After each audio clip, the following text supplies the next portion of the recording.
ज्ञान यज्ञ की इस अनोखी कक्षा में आपका स्वागत है। मैं हूं आरती।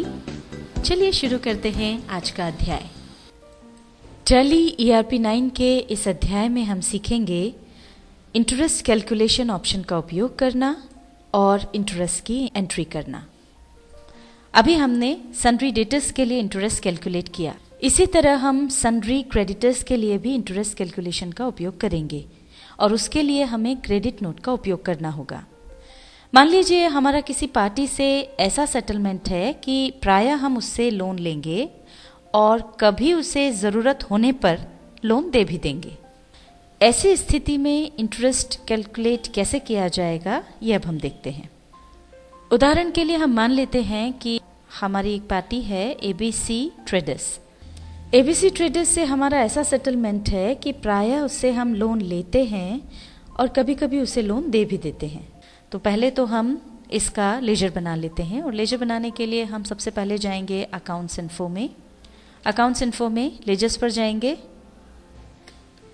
और क्रिएट करने के लिए C प्रेस करेंगे और अब हम यहाँ पर उसका लेजर बना लेंगे। ABC ट्रेडर्स हमने नाम डाल दिया। अब हमको ये देखना है कि हमारा लेजर किस ग्रुप के तहत बनेगा। ये जो लेजर हम बना रहे हैं वो ABC ट्रेडर्स से हमने लोन लिया है और उस लोन के लिए मान लीजिए हमने कोई वस्तु या संपत्ति गिरवी नहीं रखी है। अब इसको किस ग्रुप के अंदर हम बनाएं, ये अगर आपको नहीं समझ में आ रहा है तो इसके लिए आप मदद ले सकते हैं चार्ट ऑफ अकाउंट्स की, जो कि हमने हमारी वेबसाइट पर लोड करके रखा हुआ है। यहाँ पर हमने वो खोल रखा है। लोन चूंकि हमारी लायबिलिटी है क्योंकि वो हमको चुकाना है, तो अब इसमें जब हम देखते हैं तो यहाँ पर सिक्योर्ड लोन्स और अनसिक्योर्ड लोन्स दो तरह के लोन्स हैं। वो लोन्स जिसके लिए हम कोई असेट गिरवी रखते हैं वो सिक्योर्ड लोन्स में आएंगे और ऐसे लोन्स जिसके लिए हमने कोई भी वस्तु या संपत्ति गिरवी नहीं रखी है वो अनसिक्योर्ड लोन्स में आएगा। तो चूंकि हमारा लोन इसी प्रकार का है इसलिए वो आएगा अनसिक्योर्ड लोन्स ग्रुप के तहत। तो अब यहाँ पर जाकर के हम लिस्ट ऑफ ग्रुप्स में देखते हैं तो ये देखिए अनसिक्योर्ड लोन्स हमको यहाँ पर मिलता है।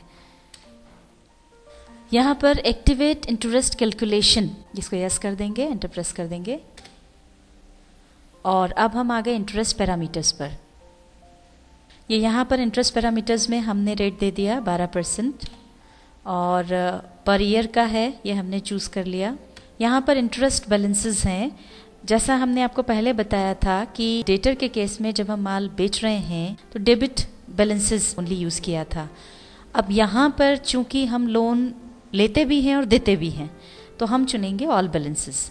यहाँ पर जिस तारीख से एप्लीकेबल हो रहा है ये इंटरेस्ट रेट वो यहाँ पर आ जाएगी और 2 में जब तक वो आपको चलाना, जैसे पूरे साल भर के लिए चलाना है तो यहाँ पर आ जाएगा 31 मार्च।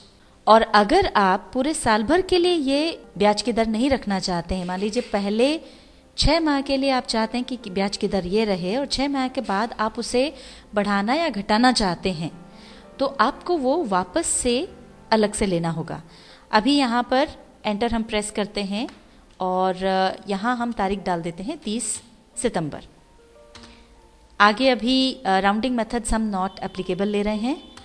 एंटर प्रेस करके आगे आए तो अब 30 सितंबर के बाद हम जो भी इंटरेस्ट रेट चाहते हैं 12% से ज़्यादा या कम वो हम यहाँ पर ले लेंगे। मान लीजिए हम 10% इंटरेस्ट रेट चाहते हैं तो हमने यहाँ पर ये डाल दिया। यहाँ पर अब इंटरेस्ट स्टाइल हमको चुनना है तो वो हम ईयरली चुन लेंगे और ये भी ऑल बैलेंसेस ही रहेगा। अब यहाँ पर भी वापस से वो एप्लीकेबल फ्रॉम ये पूछेगा तो अब ये 1 अक्टूबर से एप्लीकेबल है। कब तक? तो अब यहाँ पर इसमें अगले आपको 6 महीने के लिए चाहिए तो यहाँ पर आ जाएगा 31 मार्च 2011।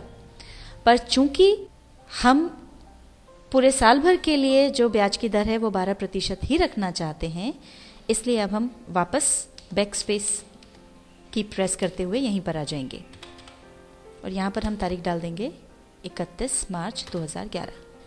फिर राउंडिंग मेथड्स में हमने नॉट एप्लीकेबल चुन लिया और अब ये हमको हटाना है तो इसके लिए एक बार हम स्केप की दबाएंगे और फिर एंटर प्रेस कर देंगे तो देखिए ये सब यहाँ से चला जाएगा। अब एंटर प्रेस कर देंगे।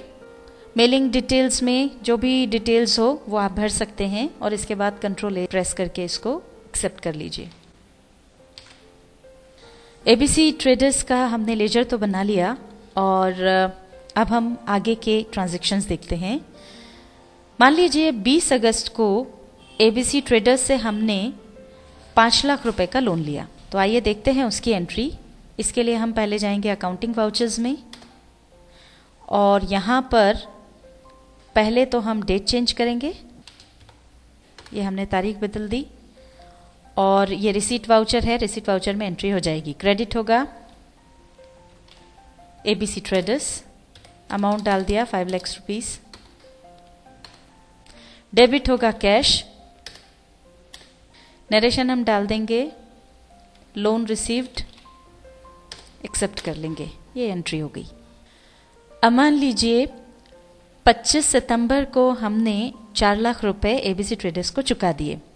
तो अब इसकी एंट्री होगी पेमेंट वाउचर में। F5 हम प्रेस करेंगे और पहले हम चेंज कर लेंगे डेट। 25 सितंबर यहाँ हमने डेट डाल दी और अब डेबिट होगा एबीसी ट्रेडर्स। यहाँ पर 4 लाख रुपए हमने डेबिट किए। क्रेडिट होगा कैश, नरेशन हमने यहाँ लिख दिया कैश पेड, इसको एक्सेप्ट कर लेंगे। अब मान लीजिए 11 अक्टूबर को हमने एबीसी ट्रेडर्स को 3 लाख रुपए दिए। 5 लाख में से 4 लाख तो हम पहले ही चुका चुके थे, 1 लाख और बचे थे वो हमने लोन के चुकाए और उसके ऊपर 2 लाख जो है एबीसी ट्रेडर्स को जरूरत थी तो हमने उसे लोन के रूप में दे दिए। इसकी एंट्री भी पेमेंट वाउचर में ही होगी। पहले हम चेंज कर लेते हैं डेट। डेबिट होगा एबीसी ट्रेडर्स, 3 लाख रुपए हमने डेबिट किए। कैश क्रेडिट हो जाएगा। यहाँ पर हमने नरेशन लिख दी है ₹1 lakh paid against loan and ₹2 lakh given as loan. अब इसको हम एक्सेप्ट कर लेंगे। 25 नवंबर को हमको पैसे की ज़रूरत थी तो एबीसी ट्रेडर्स ने हमको 4 लाख रुपए दिए। 2 लाख तो उसने अपना लोन चुकाया और 2 लाख हमको लोन के रूप में दिए।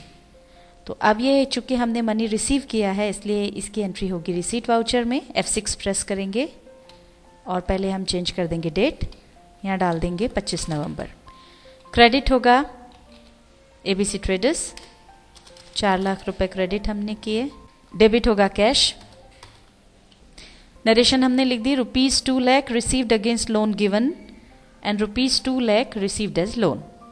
इस एंट्री को हम एक्सेप्ट कर लेंगे। अब ये जो ट्रांजैक्शंस हुए हैं उसमें हमने लोन लिया भी है और दिया भी है। अब मान लीजिए हमको इंटरेस्ट कैलकुलेट करना है, हमको देखना है कि हमको इंटरेस्ट देना है या लेना है। तो उसके लिए पहले तो हम यहाँ से बाहर आ जाएंगे स्किप की दबाते हुए और अब गेटवे ऑफ टेली में हम जाएंगे डिस्प्ले पर। यहाँ से हम जाएंगे स्टेटमेंट्स ऑफ अकाउंट्स में। यहाँ पर इंटरेस्ट कैलकुलेशंस का ऑप्शन जो है उस पर जाएंगे। अब लेजर में हम जाएंगे और यहाँ पर हमको लेजर देखना है एबीसी ट्रेडर्स का। अब यहाँ पर देखिए हमको जो भी हमने मनी लिया है या दिया है उसका क्या इंटरेस्ट बन रहा है वो यहाँ दिख जाएगा। सबसे पहले 20 अगस्त से ये जो इंटरेस्ट शुरू हुआ, 5 लाख रुपए 20 अगस्त को हमने लिए थे। 36 दिन का इंटरेस्ट बना 5,917 रुपए 81 पैसे और उसके बाद हमने 4 लाख रुपए 25 सितंबर को पे कर दिए, बचे 1 लाख। इसका 11 अक्टूबर तक 16 दिन का 12% की दर से इंटरेस्ट बना 526 रुपए 3 पैसे। अब इसके बाद 11 तारीख को हमने 2 लाख रुपए लोन दिया एबीसी ट्रेडर्स को, जो कि उसने 25 नवंबर को चुकाया। 45 दिन का इंटरेस्ट बना 2,958 रुपए 90 पैसे। तो इस तरह से ये वो इंटरेस्ट है जो हमको लेना है। 2,958 रुपए 90 पैसे हमको एबीसी ट्रेडर्स से लेना है और ये जो दोनों अमाउंट है इंटरेस्ट की वो हमको चुकाना है। तो इसमें से जब ये घटा दिया जाए तो टोटल जो हमको इंटरेस्ट चुकाना है एबीसी ट्रेडर्स को वो है 3,484 रुपए 94 पैसे। यहाँ पर हम आपको एक बार फिर से बता दें कि ये जो ब्याज बना है या ये जो ब्याज हम देख पा रहे हैं ये 25 नवंबर तक का है, यानी आखिरी ट्रांजैक्शन तक का है। अगर आप 25 नवंबर की जगह 30 नवंबर तक या फिर पीछे की डेट में 30 या 31 अक्टूबर तक या जिस भी तारीख तक का ये ब्याज देखना चाहते हैं तो पीरियड में जाकर के आप तारीख बदल दें और उस तारीख तक का इंटरेस्ट आप देख सकते हैं। अब हमको इस इंटरेस्ट की एंट्री करनी है, और जैसा कि हमने आपको पिछले अध्याय में बताया था कि यदि हम व्यवसाय में कोई माल उधार बेचते हैं या उधार खरीदते हैं तो उस पर जो इंटरेस्ट बनता है उसकी एंट्री डेबिट नोट या क्रेडिट नोट में होती है। पर अगर हम बैंक से या किसी संस्था से या किसी व्यक्ति से लोन लेते हैं, उस लोन पर जो इंटरेस्ट बनता है उसकी एंट्री जर्नल वाउचर में होगी। और ये जो इंटरेस्ट है, ये इंटरेस्ट हमने जो लोन लिया है उस पर बना है, इसलिए इसकी एंट्री अब हम जर्नल वाउचर में करेंगे। उसके लिए पहले एस्केप की दबाते हुए हम यहाँ से बाहर आ जाएंगे गेटवे ऑफ टैली पर। अब 25 नवंबर को हमको इसकी एंट्री करना है, तो जर्नल वाउचर में जाने के लिए पहले हम जाएंगे अकाउंटिंग वाउचर्स पर। यहाँ पर जर्नल वाउचर ऑलरेडी खुला हुआ है, अगर ये ना खुला हो तो F7 प्रेस करके आप जर्नल वाउचर खोल सकते हैं। अब यहाँ पर डेबिट होगा इंटरेस्ट ऑन लोन। अब जब हम लिस्ट ऑफ लेजर अकाउंट्स देखते हैं तो इसमें इंटरेस्ट ऑन लोन का लेजर नहीं है, तो पहले हमको लेजर बनाना होगा। उसके लिए हम Alt+C प्रेस करेंगे। अब यहाँ पर हम इंटरेस्ट ऑन लोन नाम से लेजर बनाएंगे। अब किस ग्रुप के अंदर ये बनेगा, तो अब चूंकि ये एक प्रकार का खर्चा है इसलिए ये जाएगा इनडायरेक्ट एक्सपेंसेस में। और अब इसको Ctrl+A प्रेस करके हम एक्सेप्ट कर लेंगे। यहाँ पर अब हम डेबिट कर देंगे 3,484 रुपये 94 पैसे। अब क्रेडिट होगा ABC ट्रेडर्स। ये हमने यहाँ पर नरेशन लिख दी है, interest on loan at the rate of 12% per annum up to 25 नवंबर। अब हम इसको एक्सेप्ट कर लेंगे। ये हो गई जर्नल वाउचर में इंटरेस्ट की एंट्री। टैली ERP 9 के इस अध्याय में हमने सीखा इंटरेस्ट कैलकुलेशन ऑप्शन का उपयोग करना और इंटरेस्ट की एंट्री करना।